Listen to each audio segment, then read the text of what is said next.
क्या पढ़ना था? Geography, astrology. पहले ज्योग्राफी के पार्ट देख लेते हैं क्या है। जियोग्राफी, इसके कितने पार्ट होते हैं? लगभग 4-5 होते हैं। पहला क्या होता है? एस्ट्रोलॉजी, ठीक। और दूसरा हमारा होता है कौन? जियोलॉजी। क्या होता है? जियोलॉजी।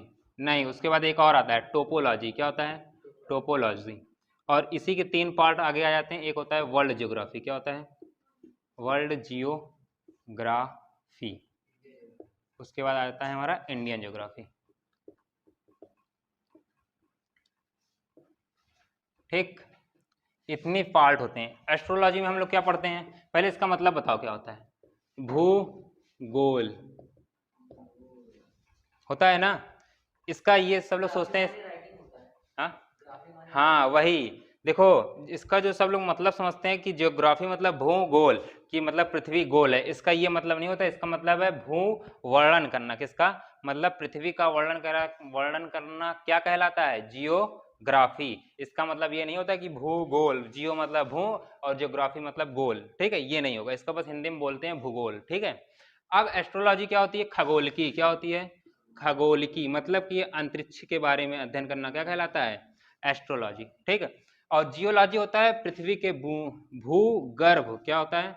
मतलब कि धरती के अंदर के बारे में हम लोग को पढ़ना क्या कहलाता है? अध्ययन करना, भूगर्भ, जियोलॉजी। टोपोलॉजी क्या होता है? पृथ्वी के ऊपर। क्या होता है? पृथ्वी मतलब भू के ऊपर के जो हम अध्ययन करेंगे, मतलब वन, ये समुद्र के बारे में, चक्रवात के बारे में, ये सब क्या होगा? हमारा टोपोलॉजी। और इसी के 2 प्रकार होते हैं, एक वर्ल्ड ज्योग्राफी और एक इंडियन ज्योग्राफी, ठीक है। वर्ल्ड में क्या पढ़ेंगे हम लोग? पूरे वर्ल्ड के बारे में पढ़ेंगे, कितने देश हैं, क्या है, कितने झील हैं, कितने झरना है, कितने समुद्र हैं, सब पढ़ेंगे, ठीक है। और इंडियन में सिर्फ इंडियन के बारे में पढ़ेंगे, ठीक। तो हम लोग आज क्या शुरू करने वाले हैं?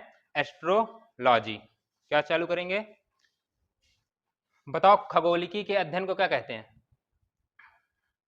अंतरिक्ष के अध्ययन को क्या कहते हैं? बताओ, अंतरिक्ष के बारे में पढ़ने को क्या कहते हैं?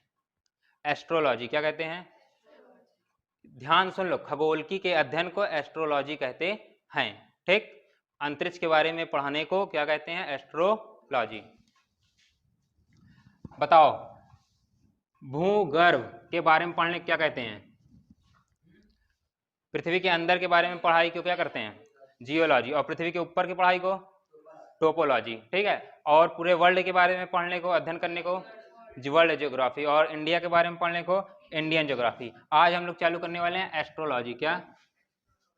एस्ट्रोलॉजी। इसमें हम लोग पहले पढ़ेंगे कि भैया पृथ्वी बनी कैसे, ठीक है। तो पहला काम, सबसे पहले इस अंतरिक्ष में क्या बना होगा? बोलो। सबसे पहले तारे बने होंगे। क्या बने होंगे? तारे, ठीक है। हम लोग उसको नहीं पढ़ेंगे, उसको अभी हम लोग जब सूर्य का वो पढ़ेंगे, उत्पादन, तब पढ़ेंगे। जो वो आया था ना कि एक बिंदु से पूरा विस्फोट हुआ, उसके बाद बना, तो उसको अभी हम लोग नहीं पढ़ेंगे। पहले हम लोग पढ़ेंगे तारे के बारे में, ठीक है। तो तारा पहले क्या था? पहले तारा क्या था? एक गैस का गोला था। क्या था? गैस का गोला, ठीक। अब पूछो कैसे गैस का गोला? इसमें क्या थी? पूरी गैस भरी थी, और गैस मतलब कि पूरा सिकुड़ के एक बादल का बना ली थी, ठीक है। और इसमें क्या रहते थे? धूल। क्या रहते थे? धूल। धूल और गैस का गोला मिलके एक मतलब संरचना बना लिए बादल की तरह, वो घूमती रहती थी। भाई वो बाद में पढ़ोगे, पहले समझो बात को, कैसे बना होगा। दुनिया स्टार्ट ही नहीं हुई थी, समझे कि नहीं। ये ब्रह्मांड लगभग इतना बड़ा है कि तुम कभी सोच नहीं सकते। और अभी तक हम लोग सिर्फ इसके 4% के बारे में जाने। कितने बारे में? 4। और 96% अभी क्या हुआ है? बचा हुआ है, ठीक है। कहा जाता है, देखो मैं समझा देता हूँ थोड़ा, अगर छेड़ दियो बात, नहीं तो पूछना ना दोबारा। लेकिन देखो, 100% मान लो पूरा वो है, ठीक है। और उसमें से लगभग 4% अपने ग्रह तारे ये समझ, इसके बारे में हम लोग जानते हैं। और 96% है एक पदार्थ होता है ना, काला पदार्थ, समझे कि नहीं। नहीं, होल नहीं, ब्लैक होल नहीं, वो दूसरी चीज है। एक पूरा मतलब कोई, जैसे अंतरिक्ष में तुम देखोगे पूरा काला काला दिखता है ना, वो अंधेरा नहीं दिखता है कि अंधेरा इसलिए नहीं दिख रहा है, वो पूरा एक काला पदार्थ से बना हुआ है, जो ग्रहों में जो मतलब सूर्य के ग्रहों के चक्कर लगाने से सबको क्या प्रदान करता है? गति, गति, ठीक है। गति क्या करता है? सबको देता है, तभी उन्हीं की वजह से ये क्या कर रहे हैं? घूम रहे हैं, नहीं तो अभी तक सब क्या हो जाते? बिखर जाते, ठीक है। पता होगा ना आप लोगों को कि एक बिंदु से निकला है तो बहुत तेज गति से निकला, तो क्यों भाग नहीं गया? क्यों वो रुक गया? धीरे धीरे क्यों जा रहा? क्योंकि वही जो काला पदार्थ है वही उसको क्या कर रहा है? रोक रहा है, ठीक है। इसके बारे में हम लोग बाद में चर्चा करेंगे, पहले हम लोग तारे के बारे में पढ़ते हैं। देखो, तारे में गैस का गोला बना, थोड़ा धूल मिले, बढ़िया से वो बन गया, तो इसी से क्या हो गया? हमारे तारे का निर्माण, ठीक।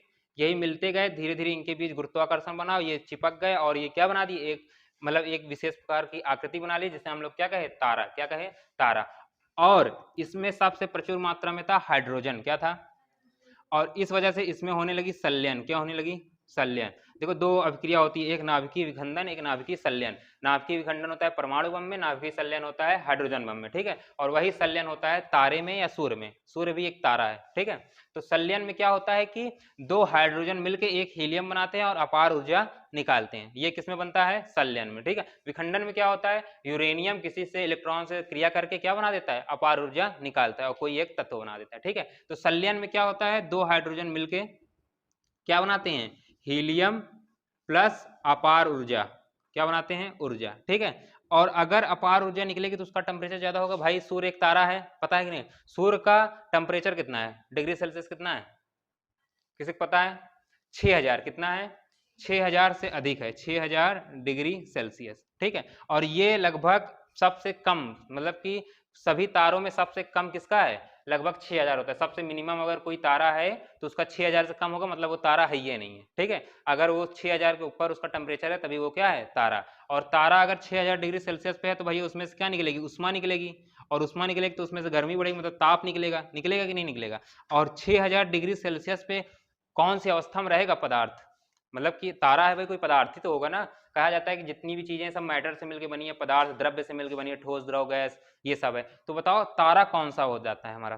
कौन सा पदार्थ के प्रकार है तारा? द्रव्य का कौन सा प्रकार है? ठोस है, द्रव है या गैस है? नहीं, देखो कितनी वो होती हैं, कितने प्रकार होते हैं पदार्थ द्रव्य के? तीन नहीं होते हैं, ये तीन नॉर्मल हो गया। अब जब अगर एस्ट्रोलॉजी में आओगे तो लगभग तुम्हें 5 प्रकार जानने पड़ेंगे। पहला ठोस होता है जो तुम लोग जानते हो, द्रव होता है जो मतलब तरल पदार्थ में होता है, गैस होता है जो वायु वगैरह की तरह होती है, और एक होती है प्लाज्मा। क्या होती है? प्लाज्मा, जिसका टेम्परेचर 6000 डिग्री सेल्सियस से क्या होता है? अधिक होता है। प्लाज्मा मतलब जैसे लावा हो गया, बाकी तारे क्या होते हैं? सब प्लाज्मा के बने होते हैं। किसके बने होते हैं? प्लाज्मा के, ठीक है। और एक होता है बोस आइंस्टीन, ठीक है। और बोस आइंस्टीन सबसे ठंडा है। क्या है?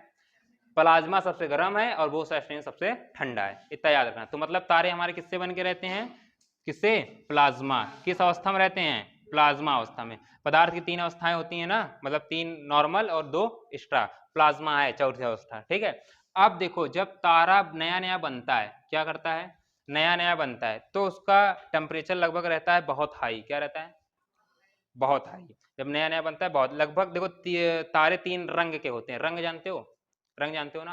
रंग कौन कौन होते हैं भाई? 9 7 कई होते हैं, लेकिन इसके जो तारे होते हैं, पहला होता है लाल, दूसरा होता है सफेद और तीसरा होता है नीला। क्या होता है? नीला। अगर तारे का टेम्परेचर जो है नॉर्मल है, 6000 से लगभग कुछ हजार तक है, तब वो रहेगा लाल, जैसे सूर्य होता है, ठीक है।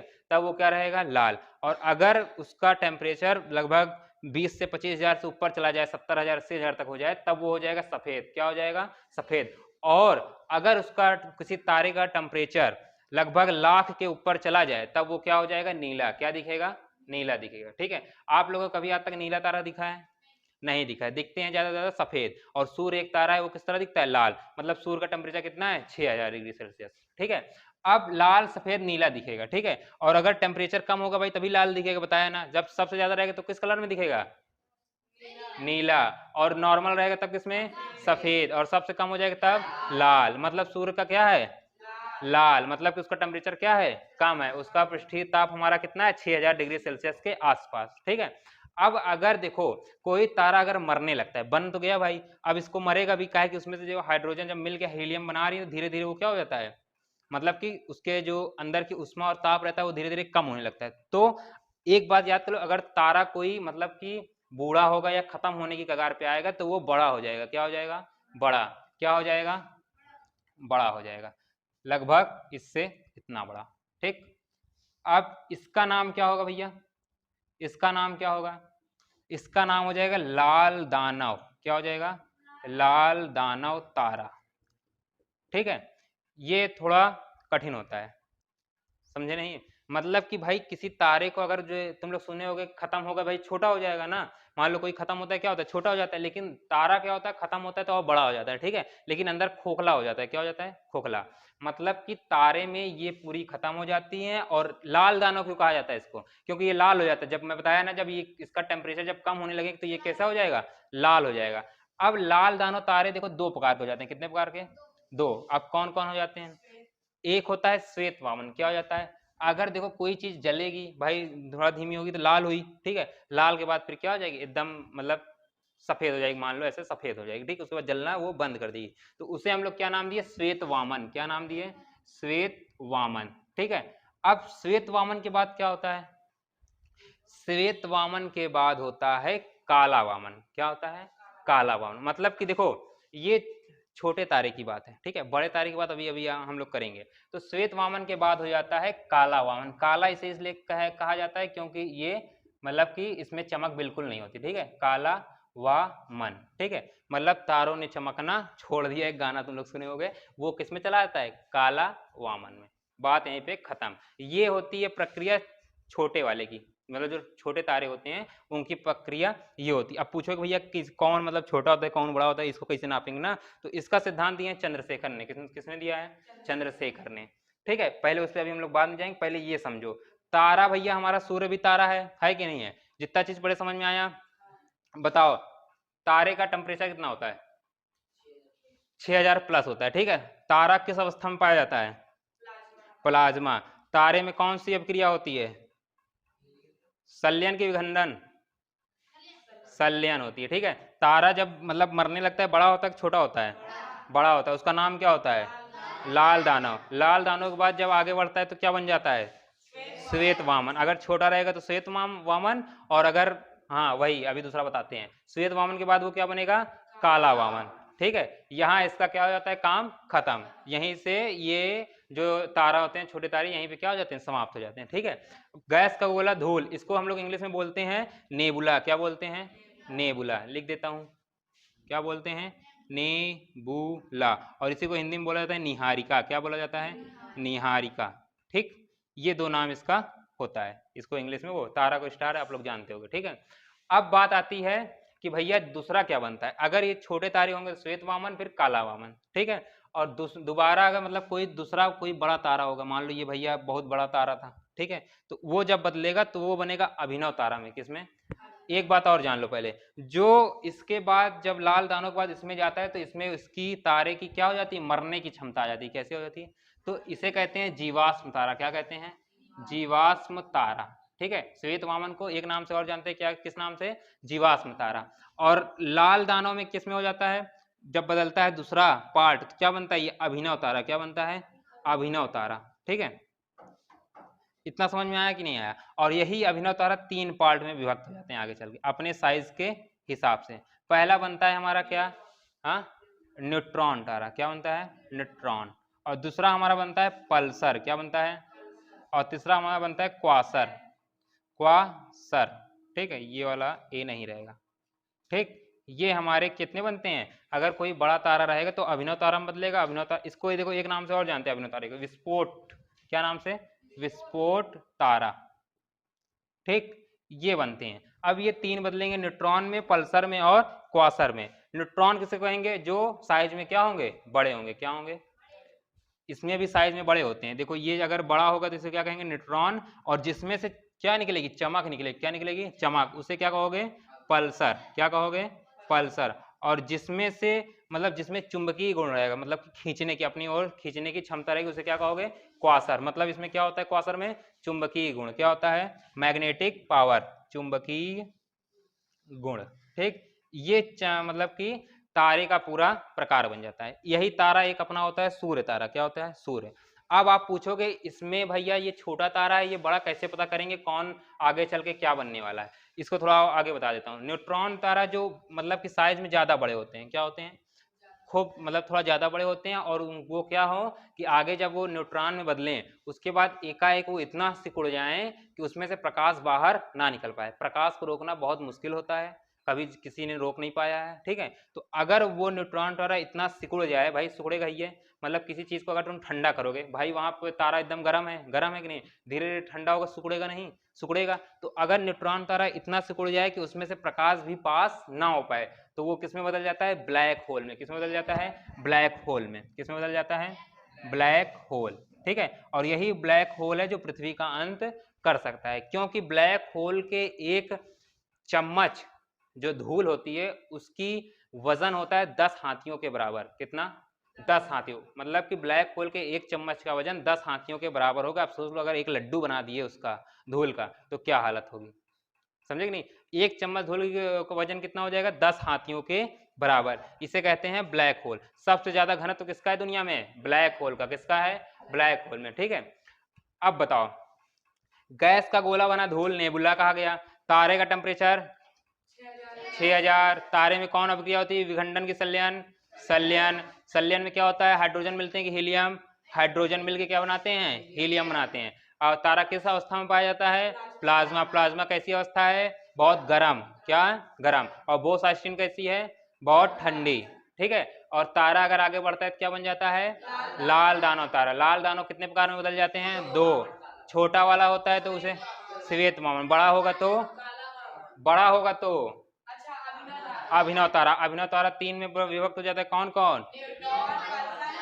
क्वासर। न्यूट्रॉन अगर आगे बढ़ेगा, अगर वो सिकुड़ेगा, जिसमें से प्रकाश न पास हुए, तो वो क्या बन जाएगा? Black hole. और न्यूट्रॉन के नीचे जिसमें चमक उत्पन्न होती है उसे क्या कहते हैं? सर। और जिसमें चुंबकीय गुण होता है उसे क्या कहते हो?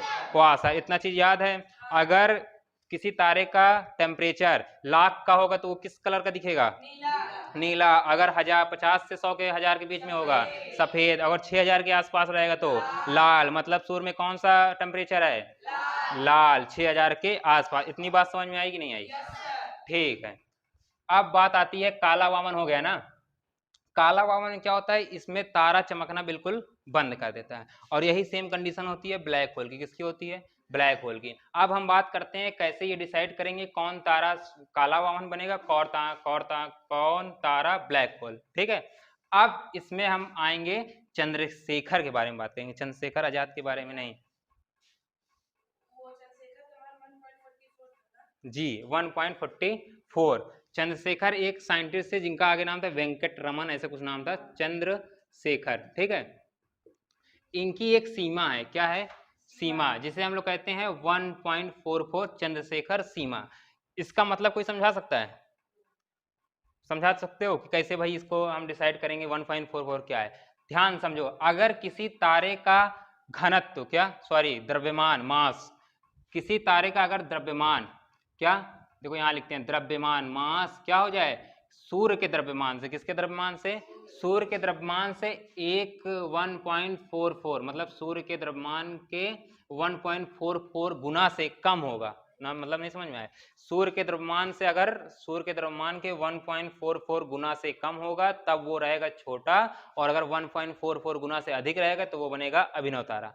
समझ में आया? चंद्रशेखर सीमा की कितनी है? चंद्रशेखर सीमा 1.44। अगर इसको कैसे नापते हैं? सूर्य के द्रव्यमान में गुना करके। क्या करते हैं?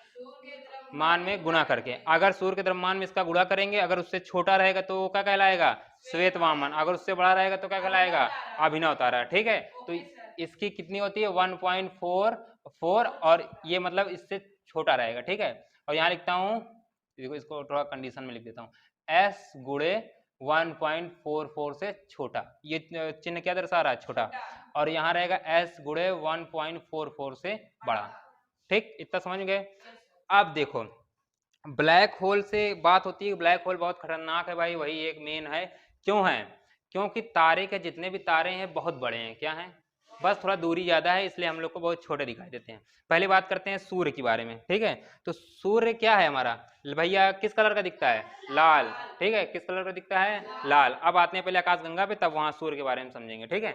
इतना हमारा किसके बारे में बात हो गई? तारे के बारे में। तारे बने, चलो बताओ, पूछता हूँ। सबसे पहले तारे के पहले वो किस अवस्था में रहता है? गैस। उसको क्या कहते हैं? निहारिका या नेबुला, ठीक है। उसके बाद वो तारे में बदलता है तो उसका टेम्परेचर कितना रहेगा 6000, और उसका ताप कितना रहेगा, मतलब उसमें उष्मा और ताप रहेगा, तो किस अवस्था में रहेगा, प्लाज्मा। उसमें कौन सी क्रिया होती है, संलयन। अगर तारा आगे बढ़ेगा तो किसमें बदल जाता है, मतलब जब मरने लगता है, लाल दानों दो प्रकार के हो जाते हैं। कितनी सीमा है चंद्रशेखर आजाद की, चंद्रशेखर सीमा 1.4 पर। अगर उससे छोटा रहेगा तो किसमें बदलेगा, और उससे बड़ा रहेगा तो किसमें, अभिनव तारा। अभिनव तारा के कौन किस नाम से जानते हैं, श्वेत वामन को किस नाम से जानते हैं, श्वेत वामन। जब मतलब कि प्रकाश खत्म हो जाता है तो किसमें बदल जाता है, काला वामन। अभिनव तारा किस रूप में पाए जाते हैं, 3। न्यूट्रॉन तारा किसे कहते हैं, जो साइज में बड़े होते हैं, ठीक है। और जिसमें चमक निकलती है उसे क्या कहते हैं, पल्सर। जिसमें चुंबकीय गुण होता है उसे क्या कहते हैं, क्वासर। और इसमें तीनों में से कौन ब्लैक होल बनता है, न्यूट्रॉन। इसकी ब्लैक होल बदलने की मतलब की प्रॉपर्टीज क्या है, क्या गुण होना चाहिए, कि वो सिकुड़ के उसमें से प्रकाश को बाहर ना जाने दे। सिकुड़ने के बाद ऐसा हो जाए कि प्रकाश से बाहर ना जा पाए, तो वो किसमें बदल जाएगा, ब्लैक होल में, ठीक है। इतना हमारा किसकी बात हो गई, तारे की। बताओ 1 लाख से ऊपर रहेगा तो क्या रहेगा, और अगर 50,000 के आसपास और 6,000 के आसपास लाल, ठीक है। सूर्य क्या है, ठीक है। अच्छा बताओ हमारे लोग के पृथ्वी के सबसे नजदीक कौन सा तारा है, सूर्य है ना, और कोई तारा नहीं है, सूर्य तारा है जो हम लोग के पृथ्वी के सबसे नजदीक है, ठीक है। बताओ ब्रह्मांड में तारे की संख्या कितनी है, वही क्या गिन के आना कल रात को।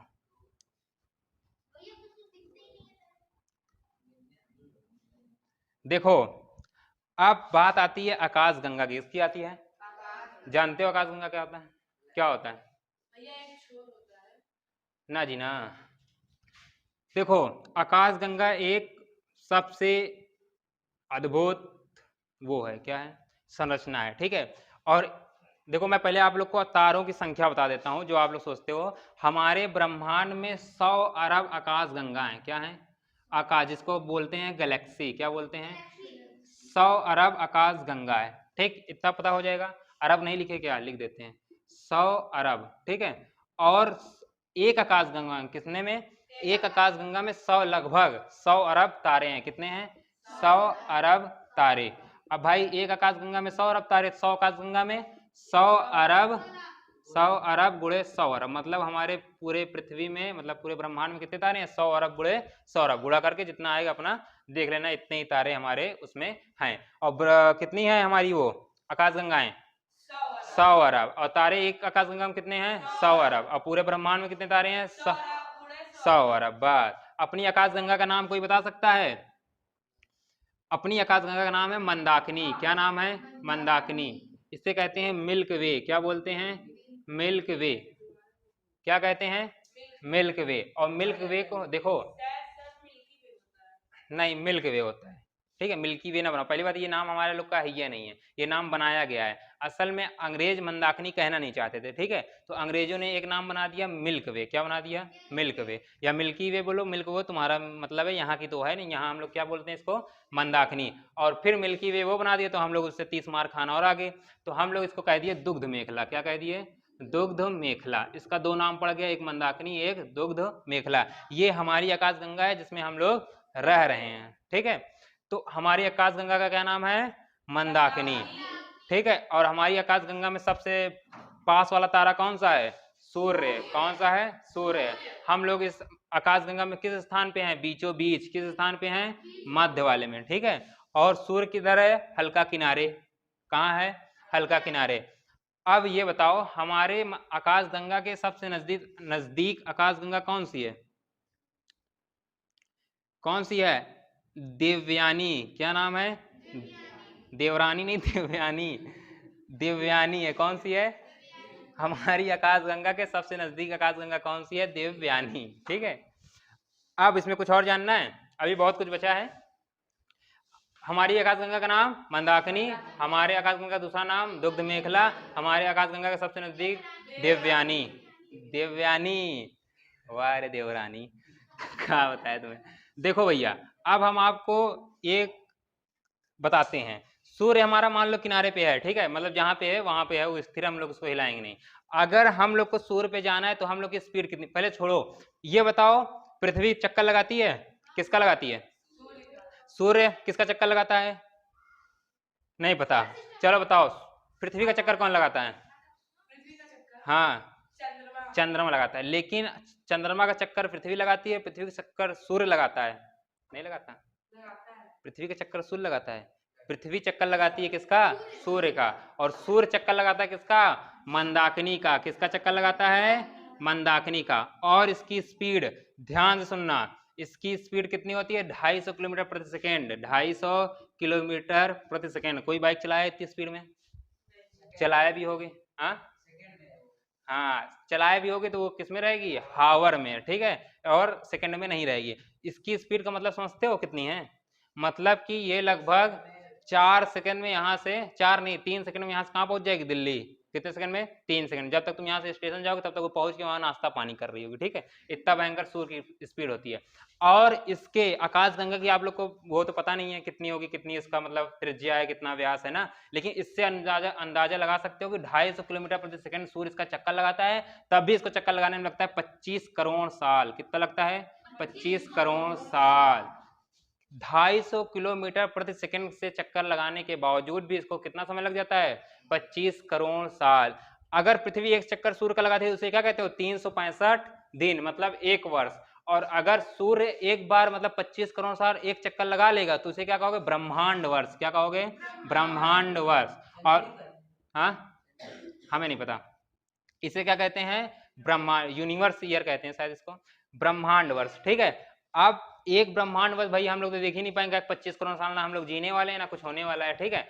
अब समझो, अगर हम लोग को अपने पास से इस सूर्य पे जाना है, किस पे जाना है? सूर्य पे जाना है, तो हमारी स्पीड होनी चाहिए 3 लाख किलोमीटर प्रति सेकेंड। जो गाना चला ले चले तुम्हें तारों के शहर में, तो ऐसे नहीं जा पाओगे हवाबाजी में, समझे कि नहीं। और पहली बात, तारों में है प्लाज्मा, जला के मार देगा वहीं पे, तो जाने होने के चक्कर में ना पड़ना, ठीक है।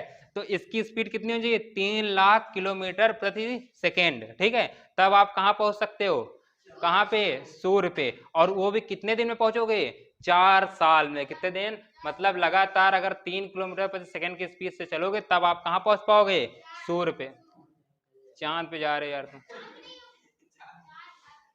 क्या बताए, ठीक है। यहाँ पे क्या पहुंच जाओगे आप लोग? सूर्य पे। यहाँ हमारी बात क्या हो जाती है? खत्म। सूर्य तक की बात हो गई। मतलब अगर किसी तारे पे आपको जाना भी है तब आपको मेहनत क्या लगी? बहुत लगेगी, ठीक है। लगभग 3 लाख किलोमीटर प्रति सेकेंड जाना बहुत मुश्किल होता है अभी। हाँ हाँ, नहीं, क्योंकि वहाँ का टेम्परेचर कितना होता है? 6000 डिग्री सेल्सियस। हम लोग यहाँ 50 तो झेल नहीं पाते, गर्मी आती है, बनियान पहन के घूमने लगते हैं तो वहाँ थोड़ी ना जा पाओगे। वहाँ पहुँचते मान हड्डी सहित पूरा गल जाओगे, ठीक है, क्योंकि वो पूरा प्लाज्मा बना है। पहली बात, वहाँ खड़े नहीं हो पाओगे क्योंकि प्लाज्मा है, धस जाओगे, जैसे लावा नहीं धसते हैं वैसे उसमें धस जाओगे, ठीक है। तो ये एक मेन प्रॉब्लम, बस ऐसे गाना बन गया, आओ ले चले तुम्हें तारों के शहर में, तो ना वहाँ शहर है ना वहाँ रहने लायक है, ठीक है। तो वहाँ जाने के चक्कर में ना पड़ना। यहाँ इसकी बात क्या जाती है? खत्म हो जाती है, ठीक है। और अगर तुम्हें एक आकाश गंगा से दूसरी आकाश गंगा में जाना है, मतलब अपनी देवयानी में जाना है, तो कितना दूरी लगेगी? कितना? नहीं, अगर 13 लाख किलोमीटर प्रति सेकंड के स्पीड से जाओगे तब आपको लगेगा लगभग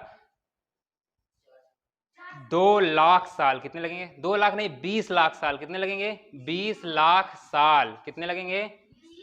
याद कर लो एकदम। 3 लाख प्रति मतलब किलोमीटर प्रति सेकंड की स्पीड से जाना है तब लगेगा कितना?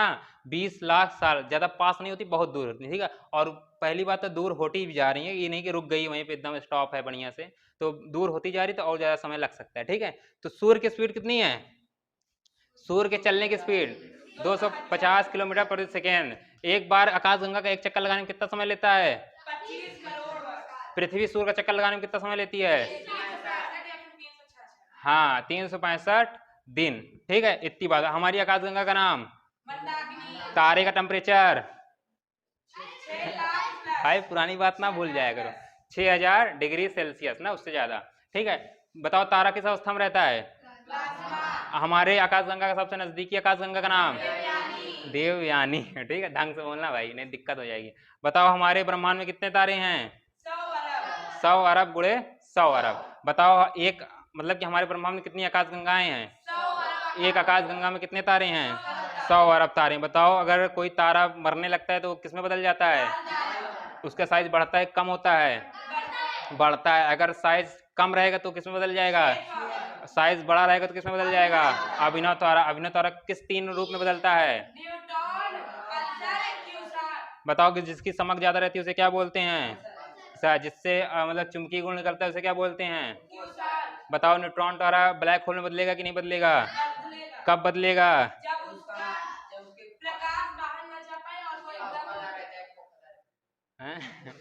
मतलब कि जब वो इतना सिकुड़ जाए कि उससे प्रकाश बाहर ना जा पाए। ठीक है, बताओ चंद्रशेखर सीमा कितनी है, बताओ उससे कम रहेगा तो क्या बनेगा, अगर उससे छोटा रहेगा 1.44 से तो क्या बनेगा, श्वेत वामन, उसके बाद काला वामन, और उससे बड़ा रहेगा तो क्या बनेगा, अभिनव तारा। ठीक है, इतनी बात समझ में आ गई। बताओ सूर्य तक जाने में कितना दूरी है, ये नहीं पता कितना समय लगेगा, तीन हाँ 4 साल समय लगेगा, 3 लाख किलोमीटर प्रति सेकंड के स्पीड से जाना पड़ेगा। ठीक है, पृथ्वी सूर्य का चक्कर कितने दिन में लगाती है, 365 दिन में। सूर्य कितना दिन में चक्कर लगाता है आकाशगंगा का, 25 करोड़ साल। इसे क्या कहते हैं हम लोग, क्या कहते हैं, ब्रह्मांड वर्ष। पृथ्वी अगर सूर्य का चक्कर लगाती है तो उसे क्या बोलते हैं, एक साल। क्या बोलते हो, एक साल या एक वर्ष। ठीक है, ये होता है।